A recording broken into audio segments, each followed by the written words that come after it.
महाभारत के अंत में गांधारी को अपने पुत्रों की मृत्यु के कारण गहरे दुख और पीड़ा का सामना करना पड़ा था। उनका मानना था कि भगवान श्री कृष्ण अपनी दिव्य शक्तियों से युद्ध को रोक सकते थे, पर उन्होंने ऐसा क्यों नहीं किया। इसलिए उन्होंने भगवान कृष्ण को श्राप दिया कि अगली 36 वर्षों बाद उन्हें और उनके यदुवंश को एक दूसरे को मारकर विनाश का सामना करना पड़ेगा और द्वारका समुद्र में डूब जाएगी। समय बीतता गया और 36 वर्षों बाद उनका श्राप असर करने लगा। यदुवंशी के बीच विवाद शुरू हो गया, जिसके कारण द्वारका का नाश हो गया। उन्होंने एक दूसरे को मारना शुरू कर दिया। एक दिन भगवान कृष्ण नदी के किनारे एक पेड़ के नीचे लेटे हुए थे। उसी समय जरा नामक एक शिकारी जंगल में आया। उसने देखा कि कुछ चमक रहा है और भगवान कृष्ण के लाल चमकते पैर को हिरण समझकर उसने घातक बाण चला दिया। पर जब उसने देखा कि उसका बाण किसी हिरण में नहीं बल्कि स्वयं भगवान कृष्ण के पैर में घुस गया है, तो उसे बहुत दुख और पश्चाताप हुआ।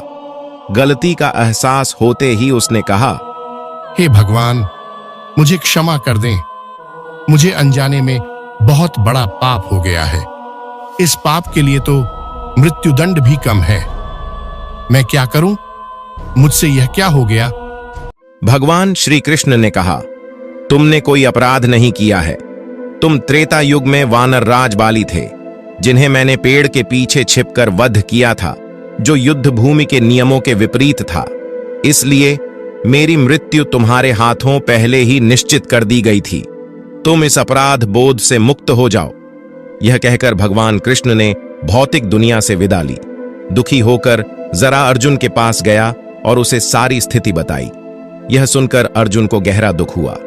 भगवान का शरीर राख में बदल गया, सिवाय उनके हृदय के, जो जीवंत और दिव्य बना रहा। अर्जुन ने उस हृदय को एक लकड़ी की काठी पर रखकर नदी में प्रवाहित कर दिया। वह हृदय नदी में बहता रहा और अंततः ओडिशा की महानदी के तट पर पहुंच गया। वहां एक सब्र नामक आदिवासी समुदाय था, जिसमें विश्ववसु प्रमुख थे। उन्होंने भगवान कृष्ण के हृदय को पाया, जिससे दिव्य चमक निकल रही थी। उन्होंने उसकी दिव्यता को समझा और एक गुप्त गुफा में नील माधव के रूप में उसकी पूजा करने लगे।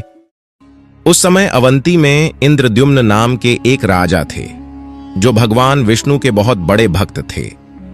वे हमेशा दिव्य देवता की एक झलक पाने के लिए उत्सुक रहते थे।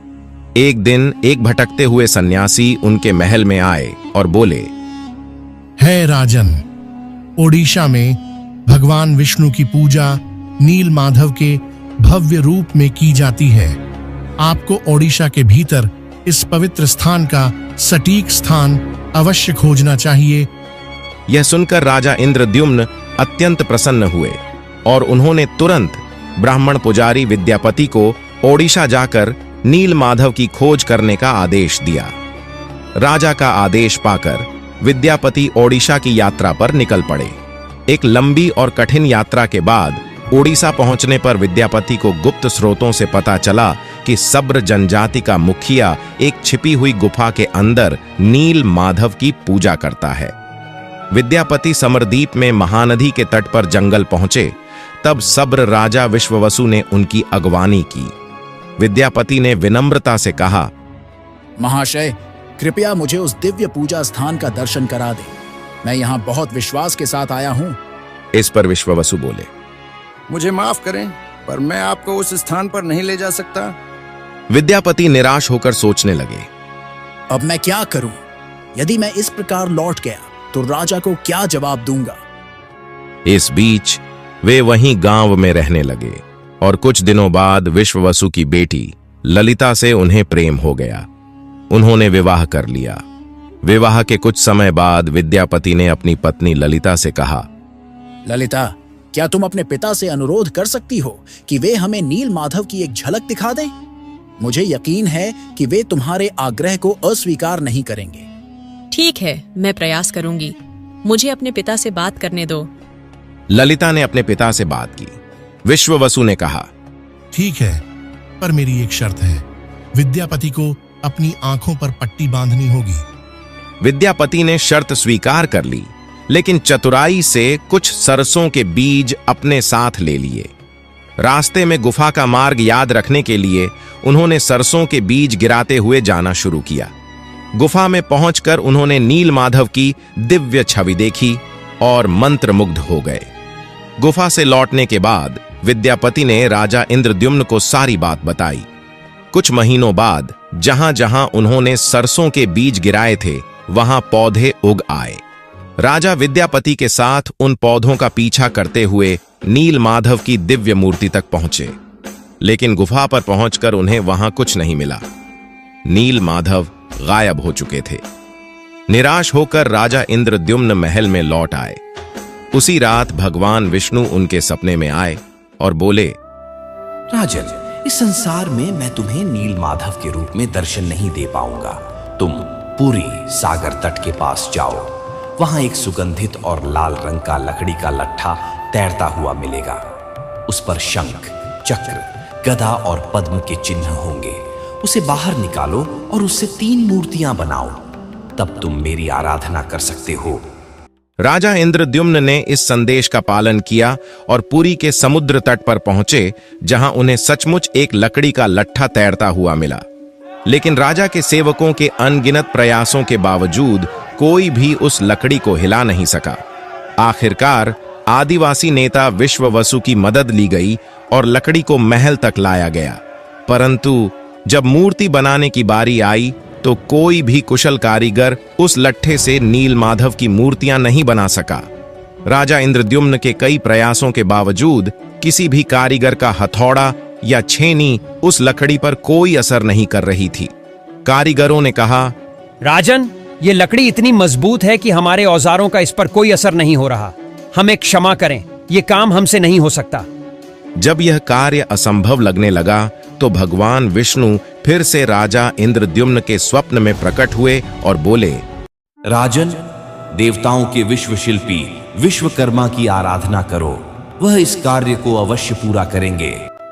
भगवान की इस सलाह के बाद राजा इंद्रद्युम्न ने दिव्य मूर्तिकार विश्वकर्मा से प्रार्थना की। तभी एक बूढ़े कारीगर के रूप में विश्वकर्मा प्रकट हुए और बोले, हे राजन, मैंने सुना है कि आप एक मूर्ति बनाने का प्रयास कर रहे हैं। राजा ने उत्सुकता से कहा, हाँ शिल्पी, क्या आप इसे पूरा करने में सक्षम होंगे? हाँ, मैं इसे लकड़ी से तैयार कर दूंगा, लेकिन मेरी कुछ शर्तें हैं। मैं 21 दिनों में एक बंद कमरे में भगवान विष्णु की मूर्तियां बनाऊंगा और इस दौरान मुझे अकेला रहना होगा। यदि 21 दिन पूरे होने से पहले किसी ने दरवाजा खोला तो मैं मूर्तियों को अधूरा छोड़कर चला जाऊंगा। क्या आप मेरी शर्तों से सहमत हैं? हाँ, मुझे आपकी सभी शर्तें स्वीकार हैं। कृपया कार्य को शुरू करें। विश्वकर्मा ने दरवाजा बंद कर लिया और अपना काम शुरू किया। कमरे से बस आरी और हथौड़े की आवाजें सुनाई दे रही थीं। 15 दिनों के बाद जब कमरे से कोई आवाज नहीं आई तो रानी गुंडिचा चिंतित हो गईं। उन्होंने राजा से कहा, महाराज, मैंने उस कमरे से कई दिनों से कोई आवाज नहीं सुनी है। शायद वह बूढ़ा भूख से मर गया हो। हमें दरवाजा खोल देना चाहिए, कहीं कुछ अनहोनी न हो जाए। राजा बोले, पर रानी, उसने शर्त रखी थी कि 21 दिन से पहले दरवाजा नहीं खोलना। महाराज, अगर उस बूढ़े कारीगर को भूख प्यास से कुछ हो गया तो हमें बड़ा पाप लगेगा। हमें दरवाजा खोलना ही चाहिए। रानी गुंडिचा के आग्रह पर अंततः दरवाजा खोल दिया गया। अंदर पहुंचकर उन्होंने देखा कि बूढ़े कारीगर के रूप में भगवान विश्वकर्मा 3 अधूरी मूर्तियों को छोड़कर गायब हो चुके थे। राजा इंद्रद्युम्न को विश्वकर्मा की बात न मानने और उनकी शर्त तोड़ने पर गहरा दुख हुआ। इसलिए भगवान जगन्नाथ के हाथ और पैर अधूरे ही रह गए। जब राजा उन अर्धनिर्मित मूर्तियों के समीप पहुंचे तो उन्हें हृदय की धड़कन की ध्वनि सुनाई दी, जिससे उन्हें झांत हो गया कि इन मूर्तियों के भीतर स्वयं श्री कृष्ण का दिव्य हृदय विराजमान है। राजा इंद्रद्युम्न ने उन मूर्तियों को स्थापित किया जिन्हें आज हम भगवान जगन्नाथ, भगवान बलराम और देवी सुभद्रा के नाम से जगन्नाथ धाम पुरी में पूजते हैं। भगवान जगन्नाथ को इस संसार का एकमात्र जीवित देवता माना जाता है, जो अपने भक्तों को सुनते हैं, समझते हैं और उनकी इच्छाओं को पूरा करते हैं। जय जगन्नाथ।